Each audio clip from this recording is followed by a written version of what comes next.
Hello everyone, कैसे हो सभी। तो भाई आज की वीडियो में हम बात करने वाले हैं CGL 2026 के बारे में। और एसएससी के एग्ज़ाम कैलेंडर के हिसाब से ये CGL प्री कंडक्ट करवा लेंगे भाई मई जून के महीने में ही। तो ज़्यादा टाइम आपके पास बचा नहीं है और लास्ट टाइम की तरह मुझे नहीं लग रहा कि इस बार कोई डिले होने वाला है। तो आप मई को अपना डेड एंड मान के चलो कि हाँ भाई मई से पहले हमारी प्रिपरेशन कंप्लीट होनी चाहिए। तो अगर रफली देखा जाए तो आपके पास 2 मंथ्स ही बचे हैं। सो अभी अगर किसी ने प्रिपरेशन स्टार्ट नहीं की है तो भाई कोई बात नहीं, ऐसा कोई फोमो वगैरह क्रिएट मत करना कि यार अब क्या करे भाई, टाइम निकल गया हमारा तो सारा, ऐसा कुछ नहीं है। लेकिन फिर भी अब ज़्यादा टाइम वेस्ट करने के लिए टाइम नहीं बचा। अगर अब भी आप ये सोच रहे हो कि भाई मैं तो 1 अप्रैल से स्टार्ट करूँगा या 10 अप्रैल से स्टार्ट करूँगा, तो वो मत करो आप। अब तक अगर नहीं किया आपने, अगर 1 मार्च से स्टार्ट नहीं किया तो कोई गारंटी नहीं है कि आप 1 अप्रैल से भी स्टार्ट करोगे। सो मेक श्योर करना कि आप अभी से स्टार्ट करें। कोई ज़्यादा, जितना भी टाइम आपको बचा है सारा यूटिलाइज़ करना है, ज़्यादा टाइम वेस्ट अब नहीं करना है भाई। और मेनली बचना किससे है भाई, बचना है जीरो टू हीरो बैच से। ये जो जीरो टू हीरो बैच रहता है या फिर बेसिक टू एडवांस बैच आता है एक, या फिर कोई आपको अब टारगेट बैच बता रहा है कि भाई ये हमारा ये टारगेट बैच है, हम CGL से पहले आपका सिलेबस कंप्लीट करवाएंगे, तो भाई इनमें से किसी में भी इनरोल नहीं होना है। अब इतना टाइम नहीं बचा कि कोई आपका सिलेबस कंप्लीट करवा दे, मतलब उस हिसाब से जिस हिसाब से एक बैच में होता है। क्योंकि अगर आप नॉर्मली देखें तो अर्थमेटिक और एडवांस मैथ का जो सिलेबस है उसको कंप्लीट करने के लिए आपको मिनिमम 5 to 6 मंथ्स तो भाई ज़रूर से ज़रूर लगने हैं सिर्फ सिलेबस कंप्लीट करने के लिए। उसके अलावा प्रैक्टिस अलग से है।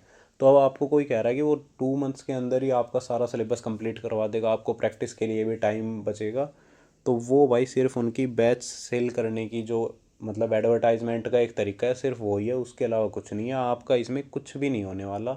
ना आप अच्छे से सिलेबस ही कंप्लीट कर पाओगे, ना आपकी अच्छे से प्रैक्टिस ही हो पाएगी।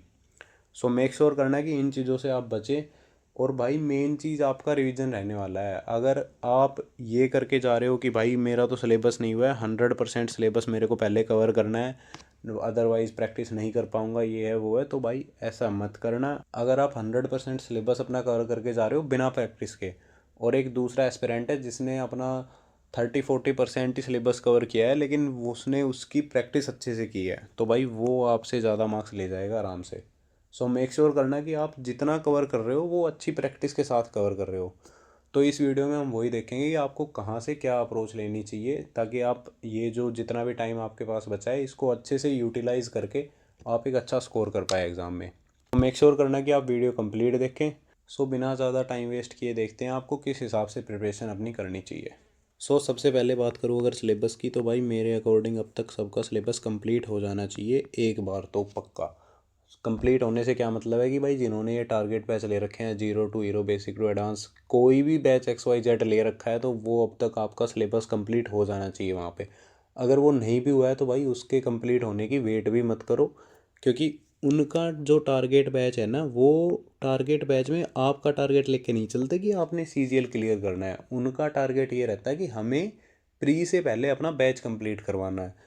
अगर आपका 25 मई से आपका एग्ज़ाम लगा हुआ है तो उनका टारगेट मेनली ये रहेगा कि 24 मई तक हम जो है वो अपने बैच में सिलेबस कंप्लीट करवा दें।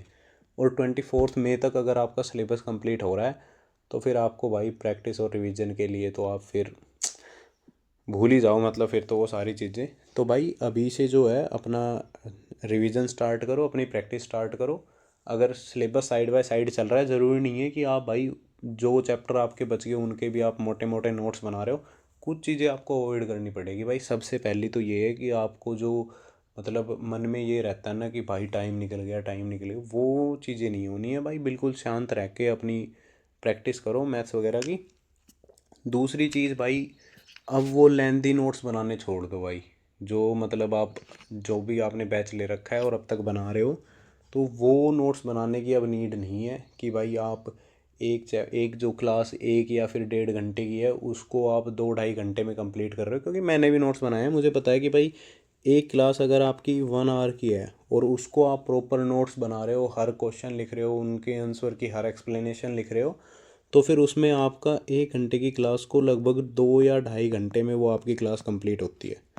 तो ऐसा नहीं करना है भाई, ये बिल्कुल टाइम वेस्ट है। अगर अभी तक आपका सिलेबस बचा है तो बस आप फोकस्ड रह के अपनी क्लास अटेंड करो, नोट्स मत बनाओ। क्लास अटेंड करो, और क्लास अटेंड करने के बाद जब आपके दिमाग में बिल्कुल फ्रेश रहे ना सारी चीज़ें, तो आजकल सभी अपनी क्लास की पीडीएफ प्रोवाइड करवाते हैं।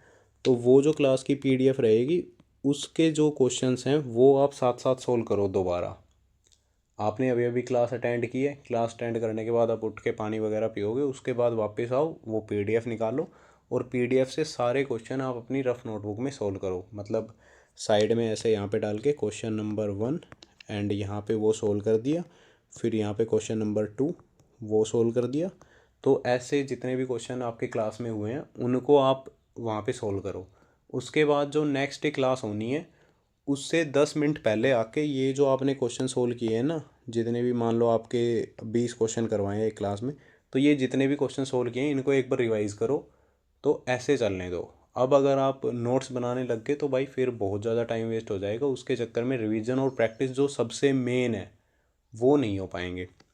तो ये तो होगी भाई आपकी बैच की चीज़ें जो आपके बैच में चल रही है। उसके अलावा अगर मैं बात करूँ तो भाई कई बार ऐसा होता है, जैसे ही आप प्रैक्टिस के लिए कोई भी क्वेश्चन उठाते हो, मेनली मैथ्स में मेनली ऐसा रहता है कि आप क्वेश्चन उठा रहे हो और वो अगर आप सोल्व कर पा रहे हो तो वो आपको अच्छा लगता है, आप और क्वेश्चन सोल्व कर रहे हो। लेकिन कई बार कोई कोई चैप्टर ऐसा रहता है जो आपको पता है कि हाँ भाई ये मेरे लिए हार्ड है, और आप उसको करने बैठते हैं लेकिन उसके क्वेश्चन सोल्व होने में टाइम लगता है, तो फिर आप वो चीज़ें अवॉइड कर देते हैं। आप उस टॉपिक के 5 या 10 क्वेश्चन करते हैं, उसके बाद अरे ठीक है यार फिर करेंगे, क्योंकि सोल्व नहीं हो रहे तो फिर वो मन नहीं करता कि हाँ भाई मैं आगे भी सोल्व करूँ।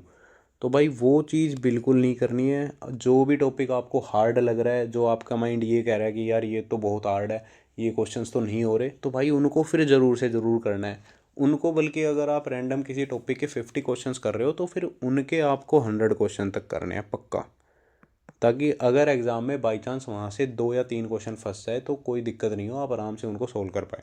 इसके अलावा PYQs बहुत ही ज़रूरी करने हैं भाई। PYQs बिल्कुल भी मिस मत करना। वैसे मैं अपने चैनल पे भी PYQ करवाऊँगा मैथ्स के। तो मैं देख रहा हूँ कि भाई 2025 के जो CGL वाले मैथ्स के क्वेश्चन हैं वो कहीं से मिल जाए, क्योंकि मेनली क्या है कि मैं पेड पे थोड़ा सा भाई ज़्यादा विश्वास रखता हूँ। कोई पेड PDF या फिर पेड कोई बुक मेरे को मिल जाए तो वहाँ से क्वेश्चन सोल्व करवाना चाहूँगा, क्योंकि जो अनपेड रहते हैं, जो फ्री प्रोवाइड करवाते हैं, वो चैनल ज्वाइन करवाने के चक्कर में उतना मतलब क्लियर डाटा दे नहीं पाते कि एग्जैक्ट जो CGL में क्वेश्चंस आए हैं।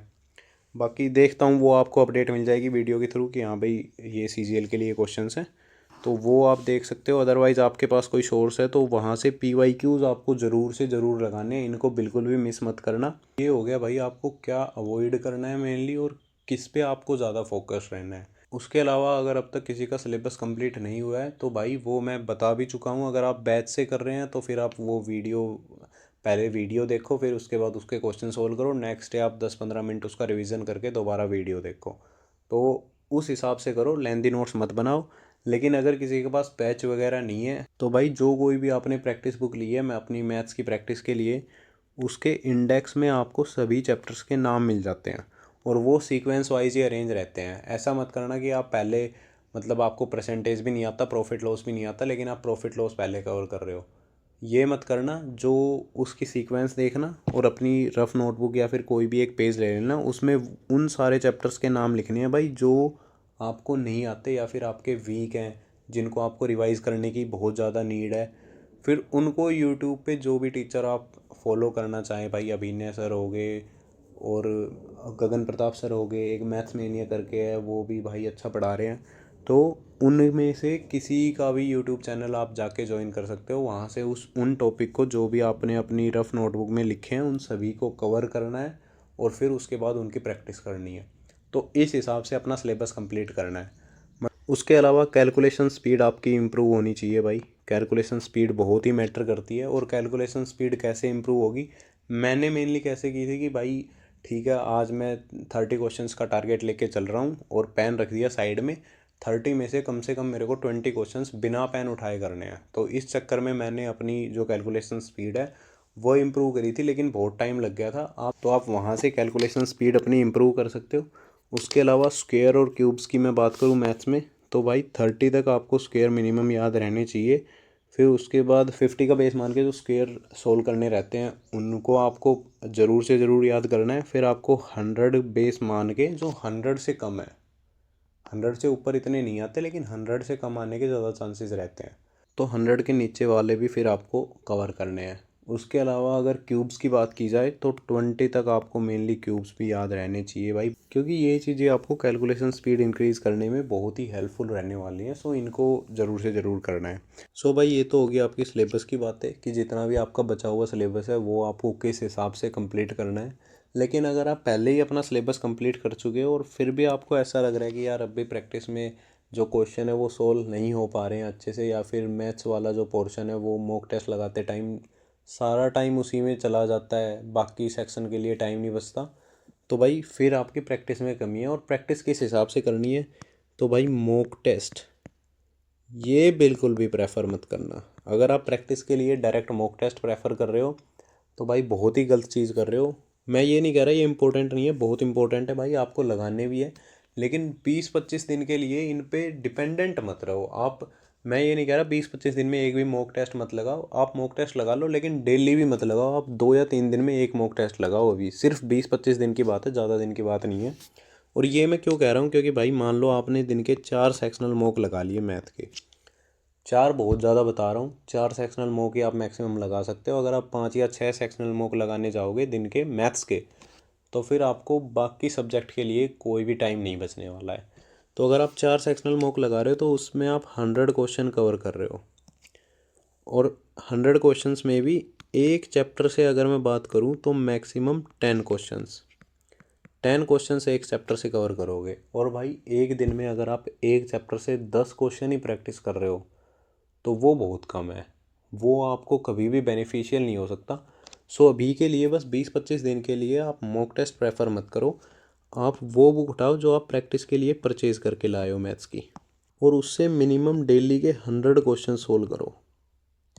डेली के 100 क्वेश्चन। ऐसा मत करना कि भाई ये चैप्टर तो मेरे को आता है तो फिर इसके क्वेश्चन लगाने की क्या नीड है। अगर आपको एक चैप्टर आ रहा है अच्छे से तो उसके सिर्फ आप 100 क्वेश्चंस लगा सकते हो। लेकिन अगर कोई चैप्टर आपको हार्ड लग रहा है तो भाई उसके आप 300 क्वेश्चंस अटैम्प्ट करो। दिन में नहीं कह रहा, दिन के तो आपको 100 क्वेश्चंस ही करने हैं, लेकिन 3 दिन में वो चैप्टर कंप्लीट हो जाएगा, कोई बड़ी बात नहीं है, लेकिन अच्छे से कवर ज़रूर हो जाएगा।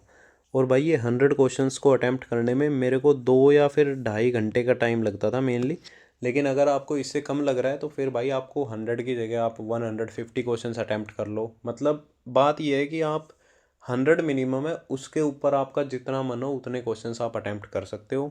और ये मैं क्यों कह रहा हूँ भाई, ये स्ट्रेटजी मैंने फॉलो की थी और भाई 1 महीना मैंने फॉलो की थी। 1 महीने में सारी मैथ पूरी जितनी भी मैथ है अर्थमेटिक और एडवांस दोनों का मेरा रिवीजन हो गया था, और इतना अच्छा रिजल्ट निकल के आया था। मतलब वो आप अगर 15 या 20 दिन इसको फॉलो करोगे तो फिर आपको खुद ही समझ आ जाएगा कि भाई इसको करने के लिए क्यों बोल रहा हूँ मैं।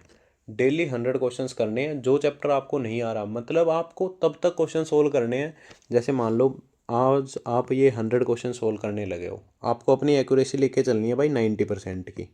अगर आप आउट ऑफ 190 क्वेश्चंस आप सही सोल्व कर पा रहे हो तो इसका मतलब है आपने अच्छे से वो चैप्टर जो है वो कवर कर लिया। अगर आपने आज 100 में से आउट ऑफ 100 आपने 70 या फिर 75 क्वेश्चन ही ठीक सोल्व किए हैं, तो आप कल फिर से वही सेम चैप्टर उठाओ, उसके 100 क्वेश्चंस उठाओ और उनको फिर सोल्व करो। तब तक सोल्व करना है, तब तक आपकी एक्यूरेसी जो है वो 90% हिट नहीं कर जाती। अगर आपके अभी 15 या फिर 20 मार्क्स भी आ रहे हैं ना मैथ्स में, ये फॉलो करो भाई। ये मैं मान के चल रहा हूँ कि भाई अगर आपको मैथ इतनी नहीं आती तो भाई आपको ये 100 क्वेश्चंस कवर करने में 4 घंटे का टाइम लग सकता है। 4 घंटे तो मैंने बहुत ज़्यादा बता दिए, लेकिन भाई फिर भी करो। मैं भी ऐसा कुछ नहीं है कि भाई मेरे को भी पहले मैथ बहुत ज़्यादा आता था, लेकिन भाई किस हिसाब से किया था मैंने, मैं और एक रूममेट था भाई मेरा, हम दोनों बैठते थे और 100 क्वेश्चन सोल्व करके ही उठते थे। कुछ भी हो रहा है साइड में फ़ोन आ रहा है भाई आने दो, 100 क्वेश्चन करने के बाद ही उठाना है। मतलब इस हिसाब से भाई फिर 1 महीने मैंने ये फॉलो किया था, और 1 महीने के बाद जो मॉक टेस्ट में जिस हिसाब से टाइम मैनेज हुआ है या फिर वो सारी चीज़ें, मतलब ऐसा नहीं है भाई आप आराम से चिल होके कर रहे हो, आपने एक क्वेश्चन सोल्व किया 2 मिनट का रेस्ट लिया फिर एक क्वेश्चन सोल्व कर रहे हो, एक क्वेश्चन सोल्व किया फिर दूसरा तीसरा चौथा, इस हिसाब से करने बिल्कुल 100 तक, तब जाके आपको ये बेनिफिशियल होगा। अब आप ये सोच लो कि भाई मेरा तो 6 घंटे का टारगेट है 100 क्वेश्चन सोल्व करने का, तो वो चीज़ें फिर गलत हो जाएगी। एक महीने तक रूटीन फॉलो किया था, एक महीने के बाद भाई मैथ में कभी दोबारा सिलेबस पढ़ने की नीड नहीं हुई। ये ज़रूर है कि हाँ भाई फॉर्मूले आप एक टाइम के बाद भूलने लगते हो, तो फॉर्मूलेज आपको ज़रूर रिवीजन करने हैं। फॉर्मूला के लिए भी मैं कोई देख रहा हूँ बुक, अगर मेरे को ऐसी ठीक सी मिलेगी। एक मैथ्स की कॉन्सेप्ट किंग थी गगन प्रताप सर की, कॉन्सेप्ट किंग है एक मैथ की गगन प्रताप सर की, लेकिन उसमें कुछ ज़्यादा ही एक्सप्लेन हो रखा है। मतलब वो ऐसा नहीं है कि आप उसको पहले पेज से स्टार्ट करके पढ़ने के लिए पहले पेज से स्टार्ट कर रहे हो लास्ट में एंड कर रहे हो, उसमें बीच में बहुत सारी चीज़ें हैं, मतलब पूरा की पूरा मैथ ही कवर कर रखा है उसमें। तो कोई ऐसा देख रहा हूँ जिसमें सिर्फ इतना ही हो जितना आपके लिए रिलेवेंट है, उसमें उससे ज़्यादा है तो वो मेरे को मिलेगा, तो वो भी आपको वीडियो में या टेलीग्राम चैनल के थ्रू मैं प्रोवाइड करवा दूंगा। सो भाई जिनका भी सिलेबस कंप्लीट हो चुका है वो भाई ये स्ट्रेटजी एक बार ज़रूर फॉलो करके देखना एक महीने के लिए। उसके बाद भाई वापस आना और कमेंट में बता के जाना कि आपको इम्प्रूवमेंट मिला है या नहीं मिला है, क्योंकि मैं श्योर हूँ 100% कि अगर आप शिद्दत से एक महीने ये प्रैक्टिस कर रहे हो तो उसके बाद मैथ में मतलब कोई रोक नहीं सकता भाई। भाई दो हमने फॉलो की थी, मैंने और मेरे रूममेट ने, और जब हमें इसका रिजल्ट मिला तो भाई हमने अपने कोचिंग इंस्टीट्यूट में भी बताया था कि आप ये फॉलो करके देखिए, और भाई उनको भी इस चीज़ से रिजल्ट मिला था, उनके भी मार्क्स इंक्रीज हुए थे, आराम से 20-20 मार्क्स इंक्रीज हुए थे भाई। तो ये ज़रूर फॉलो करनी है। बाकी इसके अलावा अगर आपको इंग्लिश और जीएस पे भी स्ट्रेटजी चाहिए, रीजनिंग में तो मेरे हिसाब से किसी को नीड रहती नहीं है, इंग्लिश और जीएस पे भी ऐसा ही स्ट्रेटजी प्लान चाहिए तो भाई कमेंट बॉक्स में ज़रूर बताना। सो अभी के लिए सिर्फ इतना ही। All the best for your preparation भाई। अगर वीडियो अच्छी लगी हो तो लाइक करना, शेयर करना। Thank you, thanks for watching the video.